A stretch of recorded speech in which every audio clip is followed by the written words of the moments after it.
Hey guys, nou pam se Hugues, mwen son tax preparer, mwen son kredi repair spécialiste. Nou travay pou kompare sa ki se Perfection Financial Group. Nan Perfection Financial Group, nou ofri plizye servis, nou fe tax services, ou menm kap chache yon kompare ke ou bezon fè konfians pou fil tax ou ane sa. Ou ka rele nou nou ka ede ou menm ki bezon repare kredi ou, menm ki gen problem kredi, ou menm ki poko gen kredi tou. Nou ka ede ou ouvre kredi ou, e nou ka repare kredi apou. E ou menm ki bezwen an servis imigrasyon, ou bezwen fil TPS ou bezwen fil nepot form imigrasyon, ou ka rele nou.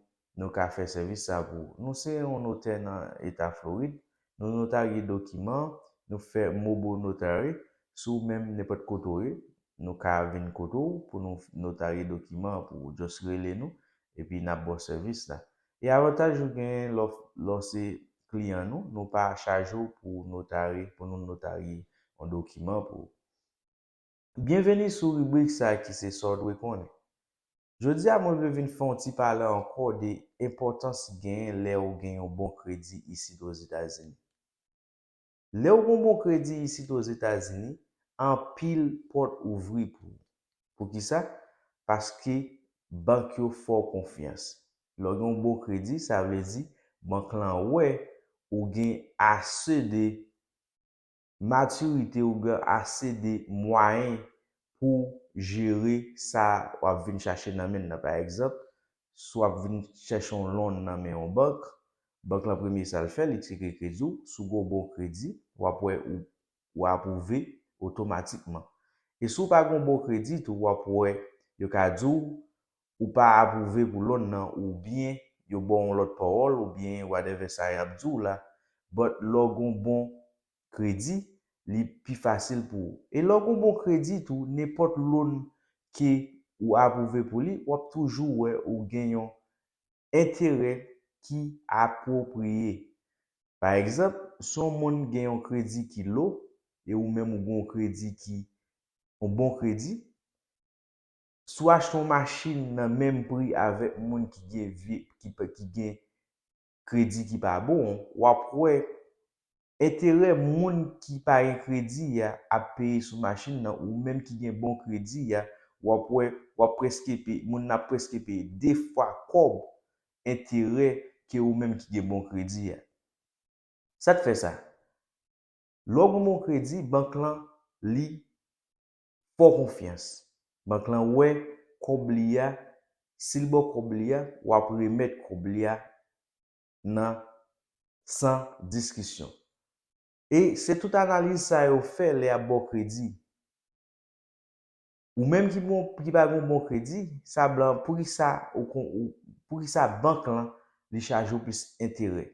Bank lan charge ou plus intérêt parce que li pa fort confiance. Bank lan di, si m charge ou intérêt sa nan mois avant, m charge ou intérêt sa, si ou pa gen assez moyen pour payer, comme mwen preto la, mwen gen tan pran an pe nan kob mwen te preto la nan intérêt. Se rezon sa ki fe moun ki gen bon kredi toujou gen pi ba intérêt ki moun ki pa gen bon kredi. Paske se analyse sa yo fe, sou gen bon kredi, sa vle di bank lan fò konfians. Bank lan fò konfians avek kob la preto la. E avantaj wap gen, sou gen bon kredi, bon seri de loan wap kalifiye pou yo, e moun ki pa gen bon kredi, li pap kalifiye pou li. Par exemple, sou gon kredi 800, ou moun gon kredi 640,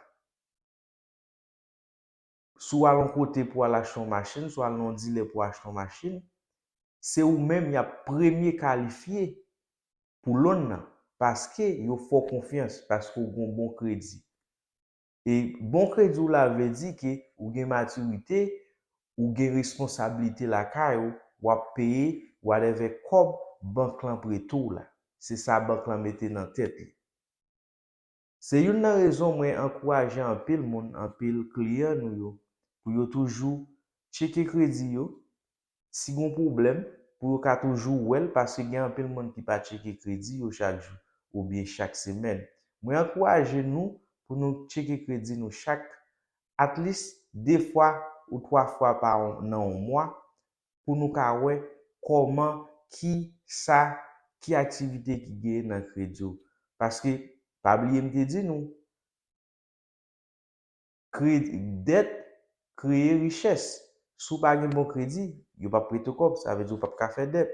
Eh bien, sous pas faire dette, ça veut dire on peut toujours été dans situation et so m'encourage ou relais sous corps, ranger crédit et puis pour ka faire ça gen pour faire dans pays parce que pays c'est sous pas un crédit gen pile côté gen pile bagay ou pas ka réaliser so moi content ou t'a regardé vidéo merci parce que t'a regardé vidéo ça et moi pense ou ka voir vidéo bay yon moun on amour ou bien on femme ou connaît qui a nécessité qui besoin d'entendre gens des paroles ça yo.